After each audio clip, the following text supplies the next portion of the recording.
BJP के पास एक washing machine है।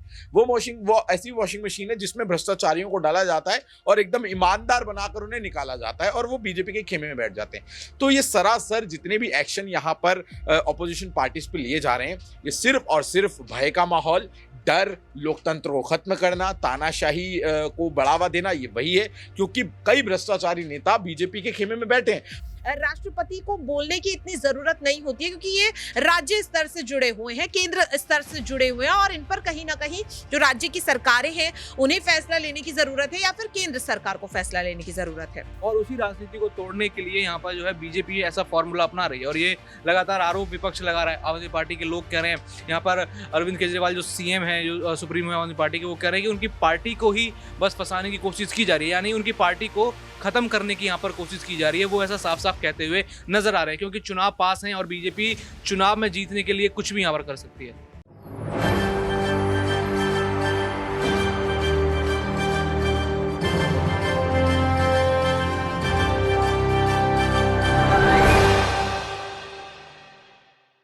नमस्कार, आप देख रहे हैं SPN9 न्यूज। SPN9 न्यूज में आपका स्वागत है और मैं हूं आपके साथ नेहा परिहार। नसीहत देने के बाद भी यहाँ पर संजय सिंह जो है वो चुप नहीं बैठे।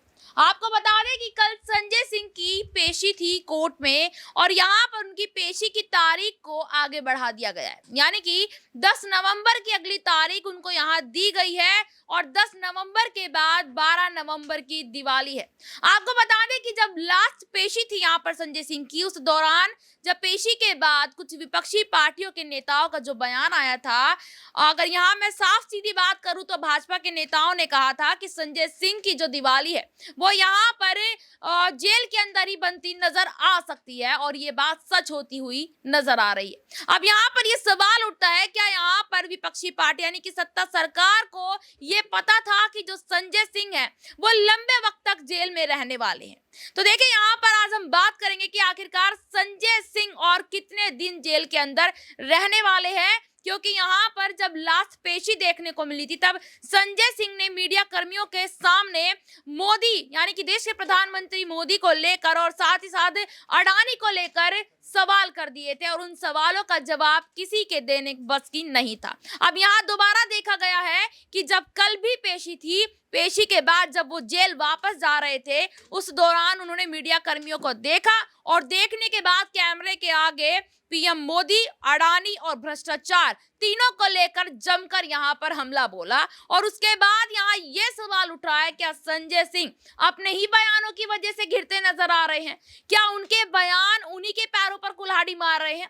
इसी मुद्दे पर बात करने के लिए मेरे सहयोगी यहाँ पर मौजूद है न्यूज रूम में। उनसे जानना चाहेंगे कि आखिरकार संजय सिंह जो है क्या अपने बयानों से और आम आदमी पार्टी को और ज्यादा फंसाते नजर आ सकते हैं। देखिए, यहाँ पर मैं ऐसा इसलिए कह रही हूँ क्योंकि 6 महीने बाद लोकसभा का चुनाव है और लोकसभा चुनाव से पहले अभी नवंबर में अगले मंथ देखा जा सकता है कि 5 राज्य के चुनाव है और 5 राज्य के चुनाव से पहले, लोकसभा चुनाव से पहले क्या आम आदमी पार्टी की मुसीबत और ज्यादा खड़ी हो सकती है? तो सबसे पहला सवाल मैं दौलत से यहाँ पर लेना चाहूंगी कि दौलत, आपने देखा होगा कल का एक छोटा सा वीडियो वायरल हो रहा है संजय सिंह को लेकर, जिसमें संजय सिंह यहाँ पर आम आदमी पार्टी को लेकर सवाल माफ कीजिएगा, भाजपा और पीएम मोदी और अडानी को लेकर सवाल कर रहे हैं, लेकिन उस सवाल का जवाब अभी तक कहीं से आया नहीं है। क्योंकि अगर आम आदमी पार्टी कोई ऐसा सवाल कर लेती है या कोई क्वेश्चन पूछ लेती है तो सामने यानी कि केंद्र सरकार की तरफ से कोई भी नेता उस पर बयानबाजी करने लगता है, लेकिन आखिरकार इन सवालों का जवाब नहीं दिया जा रहा है। क्या इन सवालों का जवाब नहीं है भाजपा के पास? जी हाँ, बिल्कुल। यहाँ पर जो है इन सवालों का जवाब भाजपा के पास नहीं है और यही लगातार सवाल पूछना मुखर होकर कहीं ना कहीं संजय सिंह और आम आदमी पार्टी के लिए खतरा बनता जा रहा है। जिस तरीके से वो मणिपुर को लेकर सवाल पूछते हैं, महिला पहलवानों को लेकर संसद भवन में सवाल पूछते हैं, मोदी सरकार को ललकारते हैं पूरी तरीके से, फिर उनके ऊपर कार्रवाई होती है, संसद से उनको बाहर किया जाता है और तभी उन्होंने आशंका जता दी थी कि ये तो कुछ भी नहीं है, यहाँ तो गिरफ्तारी तक मेरी हो सकती है। और हम देखते हैं कि उनकी गिरफ्तारी जो है मामलों में हो जाती है, शराब जो घोटाला है उस मामले में होती है। यहाँ पर देखा जाए तो दिनेश अरोड़ा जो सरकारी गवाह बनते हैं वो कभी इसके मुख्य आरोपी थे, पुलिस उनको पकड़ती है। तो कहीं ना कहीं देखा जाए तो चुनावों से पहले विपक्ष को फंसाने की साजिश की जा रही है। और यहाँ पर आम आदमी पार्टी जो है सबसे बड़ा खतरा यहाँ पर बीजेपी के लिए बन सकती है, क्योंकि दिल्ली पंजाब के बाद अब मिजोरम और अन्य राज्यों में यहाँ पर आम आदमी पार्टी की नज़र है और वहाँ पर कहीं ना कहीं बीजेपी के बहुत सारे वोट कटते हुए नजर आएंगे। और बीजेपी देखा जाए तो वहाँ से सत्ता से बाहर हो सकती है। अभी मध्य प्रदेश में वो सत्ता में है और यहाँ पर जब मध्य प्रदेश में अरविंद केजरीवाल पहुंचे थे तो लोगों का काफ़ी हुजूम उनको देखने को मिला था। संजय सिंह पहुंचे तो लोगों ने काफ़ी प्यार उनको दिया था। तो कहीं ना कहीं वो देखकर भाजपा सदमे में है कि यहाँ पर इतना प्यार इन पार्टियों को कैसे मिल रहा है, क्योंकि यहाँ पर राजनीति देखा जाए तो काफ़ी अलग है और उसी राजनीति को तोड़ने के लिए यहाँ पर जो है बीजेपी ऐसा फॉर्मूला अपना रही है। और ये लगातार आरोप विपक्ष लगा रहा है। आम आदमी पार्टी के लोग कह रहे हैं, यहाँ पर अरविंद केजरीवाल जो सीएम है, जो सुप्रीमो है आम आदमी पार्टी के, वो कह रहे हैं कि उनकी पार्टी को ही बस फंसाने की कोशिश की जा रही है, यानी उनकी पार्टी को खत्म करने की यहाँ पर कोशिश की जा रही है। वो ऐसा साफ साफ कहते हुए नजर आ रहे हैं, क्योंकि चुनाव पास हैं और बीजेपी चुनाव में जीतने के लिए कुछ भी यहाँ पर कर सकती है। बिल्कुल, यहाँ पर देखिए चुनाव में जीतने के लिए बीजेपी यहाँ कुछ भी कर सकती है और इस बात के बारे में यहाँ सब जानते हैं, क्योंकि देखिए यहाँ पर आपको बता दें कि यहाँ जब से आम आदमी पार्टी के जो नेता है वो जेल में जाना उनका जो जब से शुरुआत हुई है, क्योंकि सबसे पहले यहाँ सत्येंद्र जैन को देखा गया था, उसके बाद मनीष सिसोदिया को यहाँ देखा गया कि फरवरी महीने से लेकर अभी तक यानी कि अक्टूबर तक वो जेल के अंदर है। और उसके बाद यहाँ पर अब संजय सिंह के लिए देखा जा रहा है कि संजय सिंह अब और कितने महीने जेल के अंदर रह सकते हैं, क्योंकि यहाँ पर अभी तक देखा गया है कि जब 4 अक्टूबर को संजय सिंह के यहाँ पर ईडी का छापा पड़ा था, उस दौरान ईडी ने उनके घर की यहाँ तलाशी भी ली थी, लेकिन यहाँ कोर्ट में अभी तक कोई ऐसा सबूत पेश नहीं किया गया जिसके बेस पर यह कहा जा सके कि संजय सिंह जो है शराब घोटाले मामले से लिप्त है। इसी पर एक सवाल यहाँ मैं प्रज्ञा से लेना चाहूंगी कि प्रज्ञा, ईडी ने अभी तक कोई ऐसा सबूत नहीं दिया है कोर्ट को, तो यहाँ पर किस बेस पर अभी तक जेल में रखा जा रहा है? देखिए तिहाड़ जेल में बंद है संजय सिंह, तो जब सबूत नहीं है तो जेल में किस बेस पे बंद किया हुआ है? यहाँ पर देखिए मैं आपको बता दूं कि आपने पूछा किस आधार पर यहाँ उन्हें अभी तक जेल में रखा गया है। तो देखिए इस मामले में जब छापेमारी 4 अक्टूबर को हुई थी संजय सिंह के घर पर और उनके दफ्तर पर, तो ईडी ने उसके बाद कोर्ट के सामने 5 अक्टूबर को पेशी के दौरान ये बयान दिया था कि संजय सिंह के घर से उन्हें कुछ दस्तावेजों की कॉपी मिली है, यहाँ पर फोटो कॉपी मिली है और साथ ही 200 GB का डिजिटल डेटा मिला है, जिसे कहा जा रहा है कि वो मनी लॉन्ड्रिंग मामले से जुड़ा हुआ हो सकता है। हालांकि दावा नहीं किया जा सकता क्योंकि इन सभी सबूतों की अभी जांच होगी। एफएसएल को ये जो सबूत हैं वो सौंपे जाएंगे और जिसके बाद कोई दावा किया जा सकता है और इसी आधार पर कोर्ट ने रिमांड में भेजने का फैसला यहाँ पर संजय सिंह को लेकर सुनाया था। लेकिन एक सवाल लेना चाहूंगी प्रज्ञा, आप यहाँ पर कह रही हैं कि ईडी के पास कुछ डिजिटल सबूत हैं और वो पेश किए जा सकते हैं, लेकिन 1 महीना होने को जा रहा है, अभी तक ईडी पेश क्यों नहीं कर रही है? क्या ईडी को ये भरोसा नहीं है कि जो वो सबूत है वो वाकई में संजय सिंह के खिलाफ है या उन्हीं के हित में है? जी देखिए यहाँ पर अगर मैं बात करूं, जैसा कि मैं कह रही थी कि अभी सबूतों की जांच के लिए अधिकारियों को ये सबूत सौंपे गए हैं, क्योंकि 13 अक्टूबर को जब सुनवाई हुई थी तब यही आदेश कोर्ट की तरफ से दिया गया था कि 8 दिन का समय दिया गया और आखिरकार तब ये सबूत जो है वो अधिकारियों को क्यों नहीं भेजे गए। तो इसी को लेकर ईडी कह रही है कि उन्हें थोड़ा समय चाहिए सबूतों को सूचीबद्ध तरीके से यहाँ पर पेश करने के लिए, और जिसके बाद कल क्या वाकई में सबूत यहाँ पर वो पेश किए गए, जिस 200 GB डिजिटल डेटा की बात की जा रही थी या जो फोटोकॉपी यहां पर बरामद हुई। हालांकि यहां पर हैरान करने वाली बात यह है कि संजय सिंह का परिवार यह कह रहा है कि संजय सिंह के घर से कुछ भी ईडी को नहीं मिला है, ईडी सिर्फ और सिर्फ यहां पर बेबुनियादी बातें यहां पर कह रही है। ये जो बात है ये संजय सिंह के पिता कहते हुए नजर आए। उन्होंने कहा कि पूरे घर को खंगाला, लेकिन 1 रुपये का भी यहां पर जो भ्रष्टाचार से कमाया हो, एक भी ऐसे पैसे का सबूत ईडी के हाथ नहीं लगा है। सिर्फ और सिर्फ यहां पर जो सरकारी गवाह है दिनेश अरोड़ा, उनके बयान के आधार पर ही पूरी कार्रवाई ईडी कर रही है। ये दावा यहां पर संजय सिंह का परिवार करता हुआ नजर आ रहा है और आम आदमी पार्टी और संजय सिंह के समर्थक कर रहे हैं।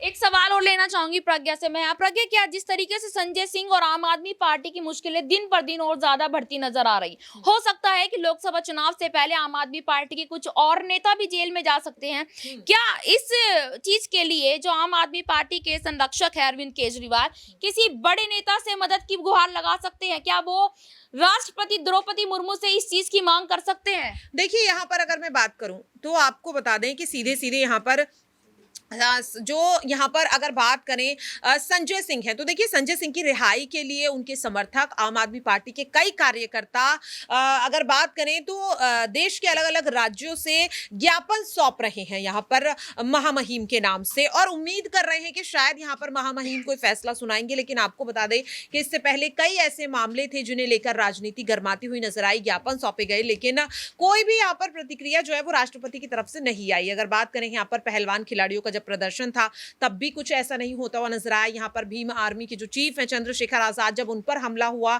तो भीम आर्मी के आपको नहीं लगता एक महिला राष्ट्रपति होने के नाते महिलाओं के मुद्दों पर बोलने की जरूरत थी? देखिए यहाँ पर बार बार ये सवाल उठता हुआ तो हमने देखा कि आखिरकार क्यों यहाँ पर राष्ट्रपति कुछ नहीं बोल रही हैं, क्यों यहाँ पर वो कोई प्रतिक्रिया नहीं दे रही हैं। और मणिपुर हिंसा को लेकर भी जब ज्ञापन सौंपे गए तब यही मांग हो रही थी। तो यहाँ पर देखिए सीधे सीधे अगर बात करें तो बीजेपी इस पर यही सफाई देती हुई नजर आई कि महामहिम जो हैं उनके पास और भी कई अहम जिम्मेदारियां हैं जो उन्हें निभानी है, और ये मामले सीधे सीधे यहाँ पर इस पर राष्ट्रपति को बोलने की इतनी जरूरत नहीं होती है, क्योंकि ये राज्य स्तर से जुड़े हुए हैं, केंद्र स्तर से जुड़े हुए हैं, और इन पर कहीं ना कहीं जो राज्य की सरकारें हैं उन्हें फैसला लेने की जरूरत है या फिर केंद्र सरकार को फैसला लेने की जरूरत है। बिल्कुल, बहुत धन्यवाद प्रज्ञा। यहाँ पर एक सवाल यहाँ पर मैं तुषार से भी लेना चाहूंगी। तुषार, राजस्थान में इस वक्त क्या हो रहा है उसकी जानकारी आपको होगी, और लगातार आप खबरें भी यहाँ पर देख रहे हैं कि परसों, माफ कीजिएगा, परसों राजस्थान में जब ईडी पहुंची, यहाँ पर सीएम अशोक गहलोत के बेटे वैभव गहलोत पर ईडी का समन जारी हुआ, उनको 24 घंटे के अंदर पेश होने की बात की गई। लेकिन मेरा यहाँ पर यह सवाल है कि जितने भी घोटाले होते हैं या जितने भी ऐसे कुछ कांड होते हैं उनमें सिर्फ विपक्षी पार्टी के नेताओं का नाम क्यों आता है? क्या भाजपा का कोई भी नेता यहाँ किसी घोटाले से लिप्त नहीं है? मैं यहाँ पर इसलिए ऐसा कह रही हूँ क्योंकि आपने बृजभूषण सिंह का मामला भी सुना होगा। महिला पहलवानों ने यहाँ आरोपों की बहार उनके ऊपर लगा दी थी, लेकिन अभी तक बृजभूषण को लेकर कोई भी एक्शन नहीं लिया गया, कोई ऐसा सख्त एक्शन नहीं लिया। और दूसरा यहाँ पर अजय मिश्रा टेनी, आशीष मिश्रा टेनी को भी लेकर आपने सुना होगा कि किसानों को यहाँ पर रोन दिया गया था। तो क्या यहाँ पर उन पर एक्शन लेने की यहाँ जरूरत नहीं है? जिधर शराब घोटाले के ऊपर टाइम वेस्ट कर रहे हैं तो वहां ज्यादा टाइम वेस्ट करने की जरूरत है। जी देखिए, जिस तरीके से आपने बात करी कि सिर्फ विपक्षी दल ही है क्या यहाँ पर जो भ्रष्टाचार कर रहा है, ऐसा नहीं है। ऐसा इसलिए है, पहली बात तो ये कि जितने भी बीजेपी के जो नेता हैं वो भ्रष्टाचारी हैं, लेकिन वो भ्रष्टाचारी नहीं भी है क्योंकि वो बीजेपी में है। आप देखिए इसको किस तरीके से शरद पवार को लेकर महाराष्ट्र के मंच से प्रधानमंत्री नरेंद्र मोदी खड़े होकर जिसको भ्रष्टाचारी नेता बताते हैं, अगले अजीत पवार, माफ कीजिएगा, अजीत पवार को बताते हैं, अगले दिन वो अजीत पवार जब उनके पार्टी में शामिल हो जाता है तो वो भ्रष्टाचार खत्म हो जाता है। मतलब कि जो नेता दूसरी पार्टी में वो भ्रष्टाचारी है और जब वो बीजेपी में आ जाएगा तो वो भ्रष्टाचारी नहीं रहेगा। इसलिए कहा जाता है कि यहाँ पर बीजेपी के पास एक वॉशिंग मशीन है। वो ऐसी वॉशिंग मशीन है जिसमें भ्रष्टाचारियों को डाला जाता है और एकदम ईमानदार बनाकर उन्हें निकाला जाता है और वो बीजेपी के खेमे में बैठ जाते हैं। तो ये सरासर जितने भी एक्शन यहाँ पर ऑपोजिशन पार्टीज पे लिए जा रहे हैं, ये सिर्फ और सिर्फ भय का माहौल, डर, लोकतंत्र को खत्म करना, तानाशाही को बढ़ावा देना, ये वही है। क्योंकि कई भ्रष्टाचारी नेता बीजेपी के खेमे में बैठे हैं। हम बात करें हेमंत बिश्व शर्मा की, कैसे यहाँ पर रातों रात जब उनके यहाँ छापा पड़ता है, जब वहां पर संपत्ति मिलती है, उन पर आरोप लगते हैं, अगले दिन रातों रात वो बीजेपी में शामिल हो जाते हैं। एकदम साफ देख रहे हैं आप किस तरीके से यहाँ पर दिखाया जा रहा है कि जो हमारे साथ नहीं है वो हमारे खिलाफ है, यानी कि जो हमारे खेमे में नहीं है वो हमारे खिलाफ है, वो भ्रष्टाचारी। और इसको लेकर अब जनता भी जो है वो समझ चुकी है। राजस्थान में क्यों छापा हुआ? 25 नवंबर को वहां पर चुनाव है।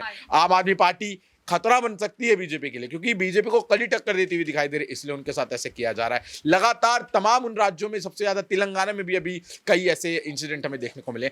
चुनाव है तो ये सब इसलिए किया जा रहा है क्योंकि चुनाव सर पर है, विपक्ष को दबाना है, खत्म करना है और अपनी सरकार बचानी। क्योंकि इस बार के आंकड़े साफ साफ दिखा रहे हैं कि मोदी सरकार का वोट बैंक कम होने वाला है और उस वोट बैंक को कम होते हुए देख यहाँ पर मोदी सरकार जो है वो बौखला गई है और इस तरीके के एक्शंस ले रही है। बहुत धन्यवाद। यहाँ पर तुषार का जवाब है कि यहाँ पर मोदी सरकार जो है वो बौखलाती नजर आ रही है। सिर्फ यहाँ पर डर और भय है, जिसकी वजह से यहाँ ये देखा जा रहा है कि डर और भय की वजह से आम आदमी पार्टी शिकंजे पर है और दूसरी तरफ कांग्रेस पार्टी शिकंजे पर है। तो अब यहाँ पर ये देखना होगा कि आखिरकार इस बार लोकसभा के चुनाव में किसकी जीत होती है, क्योंकि यहाँ पर इस डर की वजह से ही लोकसभा चुनाव जीतने का जो डर यहाँ पर पीएम मोदी का सामने आ रहा है वो देखने को मिल रहा है। जिस तरीके से संजय सिंह जेल के अंदर है, दूसरी तरफ राजस्थान में चुनाव है 25 नवंबर को। तो यहाँ पर आप हमें कमेंट बॉक्स में जरूर बताइएगा कि इस रिपोर्ट को लेकर आपका क्या कहना है।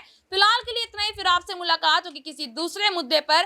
तब तक के लिए देखते रहिएगा SPN9 न्यूज। धन्यवाद।